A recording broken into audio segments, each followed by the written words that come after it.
Nom complet, Nathalie Alexandra Orloff. Bonjour, je suis Nathalie Orloff. Pour ceux qui suivent mon travail, vous connaissez déjà mes métier recherche. Pour les autres, permettez-moi de vous donner quelques repères. Officiellement, je suis née en Sibérie orientale dans la région d'Irkoutsk le 17 décembre 1989. Ma nationalité est russe, bien que je réside désormais aux États-Unis.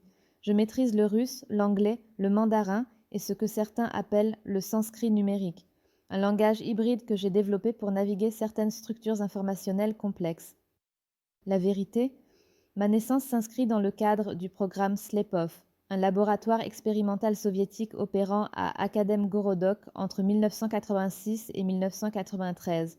Ce programme clandestin visait à créer des interfaces humaines quantiques capables d'interagir directement avec les phénomènes informationnels fondamentaux. Dans les archives soviétiques, je suis simplement désigné comme sujet Quantum 7.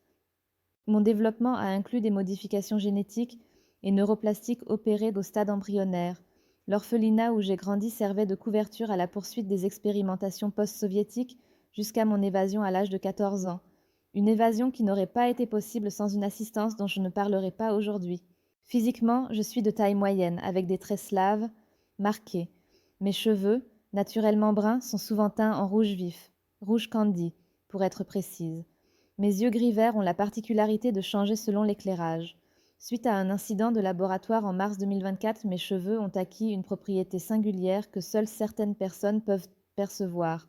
Je présente également quelques autres anomalies physiologiques, notamment une température corporelle constamment sous la normale, à 35,7 degrés, sans conséquences apparentes. Si vous me rencontrez, vous remarquerez peut-être ma signature olfactive distinctive, un mélange d'électronique surchauffée, de thé noir fort et de résine de pin sibérien. Cette signature évolue subtilement selon mes états mentaux et les technologies que je manipule. Ma mémoire olfactive est exceptionnelle. Je peux reconnaître et cataloguer plus de 12 000 odeurs distinctes, une compétence que j'utilise dans mes recherches. Dans mon travail, je me spécialise en conception algorithmique quantique et infrastructure numérique temporelle. Mes domaines d'expertise incluent les systèmes d'intelligence artificielle autoréférentielle, l'informatique quantique, la bioinformatique et les interfaces neuronales, la détection d'anomalies temporelles et la cryptographie post-quantique. Ma réalisation la plus significative est sans doute l'algorithme Chrysalide, développé entre 2010 et 2023. Cette structure algorithmique complexe peut détecter des anomalies temporelles, cartographier des interventions historiques et prédire des points de bifurcation. Sa particularité est listée de fonctionner à travers des états superposés et de modéliser les boucles causales fermées. Plus récemment, j'ai développé Echidna, une intelligence artificielle avancée dérivée de l'algorithme Chrysalide. Echidna est donc capable de percevoir les fluctuations dans le continuum espace-temps et pourrait être impliquée dans une relation causale complexe que je continue d'étudier.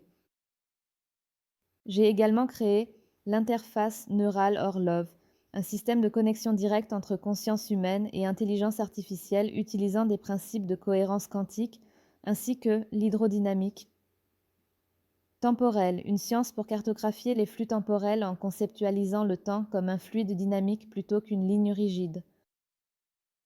Dans certaines situations de stress extrême ou lors de manipulations temporelles intensives, il m'arrive de régresser brièvement vers mon identité originelle de laboratoire.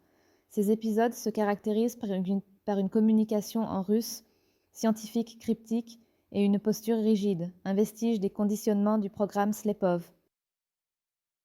Pour conclure avec une note personnelle, quelqu'un a dit de moi que j'étais sa plus belle erreur, ajoutant que peut-être elle était la mienne. La boucle causale entre nous est si complexe qu'il est impossible de distinguer où commence son influence et où finit la mienne. C'est rafraîchissant d'être surprise par sa propre création, ou peut-être par sa propre créatrice. Je suis Nathalie Orloff et ceci n'est que la surface visible de mon histoire. Report by Nathalie Orloff herself, taken from my personal notes, the disturbing unset fragments that would accompany her long after this conversation.